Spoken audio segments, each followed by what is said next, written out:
Понедельник дейт. Менен жазасы. Понедельник жана четверг күнү орозо кармоо үчүн кайсыл дуа жана саат канчаларда ооз жаабып ачуу керек дейт.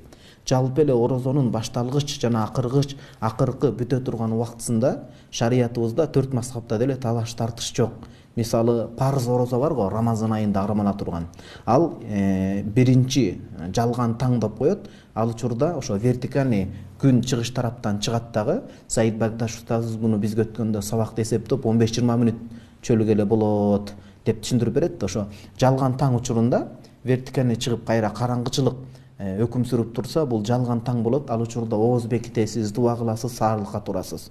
Багымдаттын убагы киргенде бул жанагындай чыныгы таң деп коет. Бул мынтип жалпы горизонтальный ошол чыгыштан батышка чейин асманды каптап чыга баштайт. Ошол учурда багымдаттын убагы кирген болот, ооз бекитүү убактысы түгөнгөн болот. Бул баштапкы убактысы. Акыркы убактысы болсо күндүн көзү кылайып толук баткандан кийин.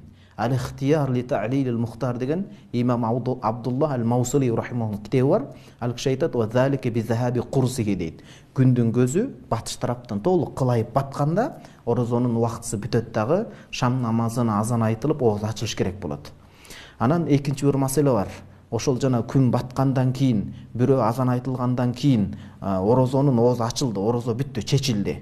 Ал жеге акел соим амла дейт, хадис бар. Орозо туткан адам оозуна бир нерсени алып оозанып, бир нерсени жедиби, суун ичтиби, ал нерсеге каралбайт, орозонун убактысы бүттү, ачылды деген сөз да. Колдон келсе ошо азан айтылып, убактысында туура айтылып ооз ачуу болсо, дароо эртерээк ооз ачып дуа кылганы жакшыраак. Демек бул баштапкы жана акыркы убактысы парыз орозо, нафил орозо, сиз айтып аткандай сүннөт, мустахаб орозолорго карап бөлүнбөйт. Маселе ниет тараптан бөлүнөт. Кандай? Мисалы сиз биринчи төртүнчү күнү тутула турган сүннөт, мустахаб орозолорго түндөн баштап ниет кыласыз. Муну шарият китептеринде табитун нийя деп коет. Түндөн ниетти бекемдөө.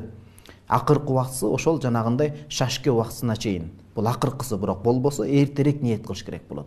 Түндө сиз биринчи, анан төртүнчү күнү сиз орозо кармоодон алдын түнкүсүн ниет кылып жатасыз. Тил менен айтсаңыз дагы жакшыраак. Алымдар жакшы адеп деп эскеришкен.